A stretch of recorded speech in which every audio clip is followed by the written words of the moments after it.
Hello and welcome to the show today. My guest is returning to the show to talk about his reviewing program and his recent joining of a known reviewing site. Let's go to a clip now to see a piece of his work.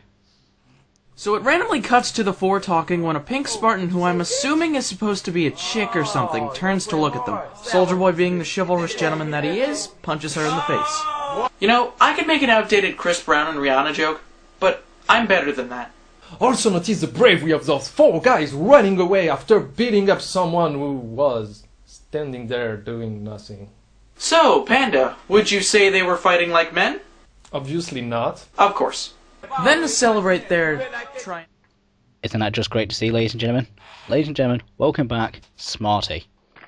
Hey, I remember that clapping noise. Hi, everyone. What's going on? Thank you very much for coming back on the show. Not a problem. Now, of course, during our last interview, we didn't touch upon your reviewing show. Yes. Where you review Machinima. So, first question, of course, what got you from making Machinima to actually reviewing Machinima? What gave you the idea? Well, the thing is, it was a number of things. One of them being that I was a huge fan of ThatGuyWithTheGlasses.com and several of their producers, like That Dude in the Suede, Film Brain, obviously the Nostalgia Critic, a bunch of people, and originally I didn't know what I was going to do. I wanted to review something of some sort. It was originally going to be probably games, because I played a lot of shitty games at that time. First one was going to be Turning Point, but I was like, you know what? I don't think I'm set to go for video games. So I kind of just took a look at a couple of certain machinimas, and I started ripping on them, like, just to myself, and I'm like, you know what, I could actually do this. So, for, like, when I graduated from high school, I got some money and I bought myself my fancy condenser microphone, which I'm speaking to you on right now, and... Ooh, fancy. Indeed. And I bought myself a camcorder, and I started by making a small video called the Top 5 What the Fuck Moments in Machinima. And it was well received, and I said, you know what, I'm going to continue doing this. And that's how it really started. Now, for you, what's like the hardest part of reviewing Machinima? Writing.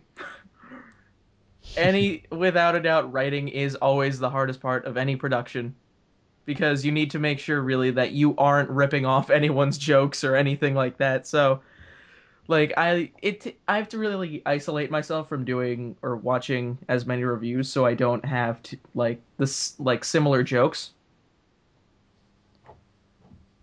As well, I did get sort of flamed in the last, well, in the first video that went up on BT. I sort of had a similar thing to, what is it, Spoonie's pill joke. And I guess that was just sort of a joke that I threw in at the moment and I didn't realize it. So, it happens. Now, of course, as of this moment, you are now officially a member of ThatGuyWithTheGlasses.com. Yes. First off, congratulations on getting to that position. Thank you. And secondly, how did this come about? Did you apply for it, or did they ask you? How did it come about? Well, what happened really was I'd applied numerous times, and the first time I really didn't get. This was back before Blistered Thumbs was even, like, launched. I sent in my email and I got a message back saying, "Oh, this is really good, but can you just send this in when Blistered Thumbs comes up?" And I'm like, "All right." And I believe, like, it was around November. I'm not sure the exact date. When it was, like, right before Blistered Thumbs was actually, like, it was just starting. I don't exactly know the date, but whatever. It was around the time when Blistered Thumbs was about to pop up, and I just sent in another one. And I'm really good friends with one of the people who run the site, Holly Brown. She pretty much does. How do I put it?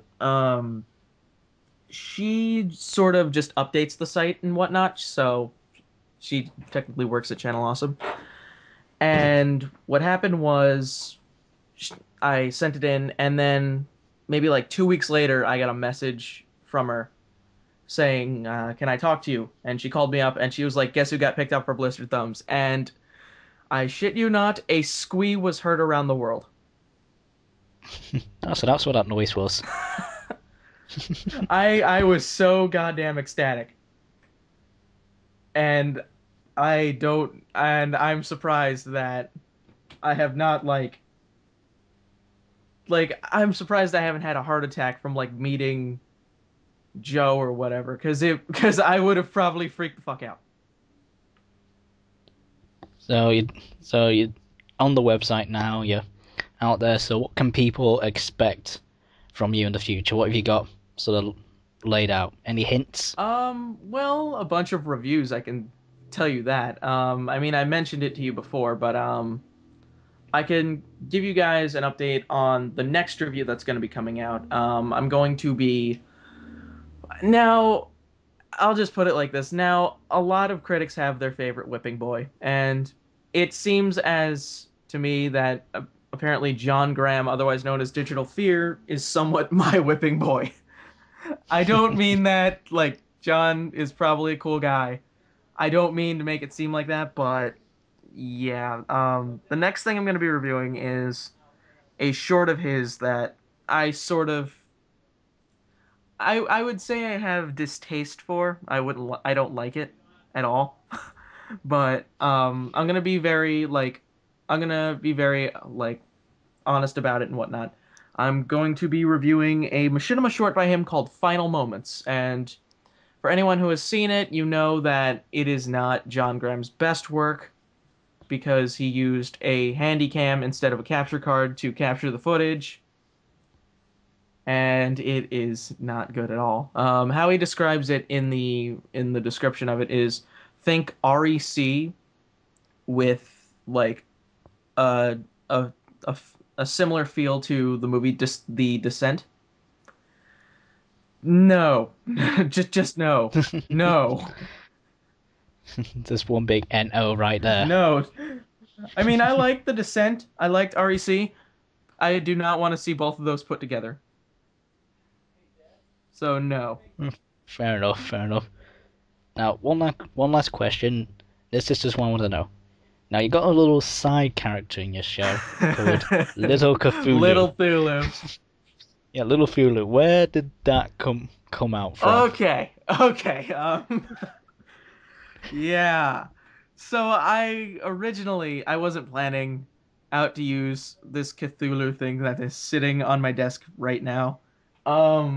I was originally planning to use, I have a head crab plushie, like a Half-Life head crab, and I was originally going to name him Buck the Head Crab, and he was going to be sort of my sidekick who just kind of hangs out and shoots the shit. But one day, my friend I started doing a Let's Play of Call of Cthulhu, and I'm really into, like, the H.P. Lovecraft stuff. So, I was talking to a friend, and she was like, John, you need to check this out. And she sent me a link to thinkgeek.net where they have a mini Cthulhu plushie. And I saw it and I'm like, that is the cutest goddamn hellspawn I have ever seen in my life.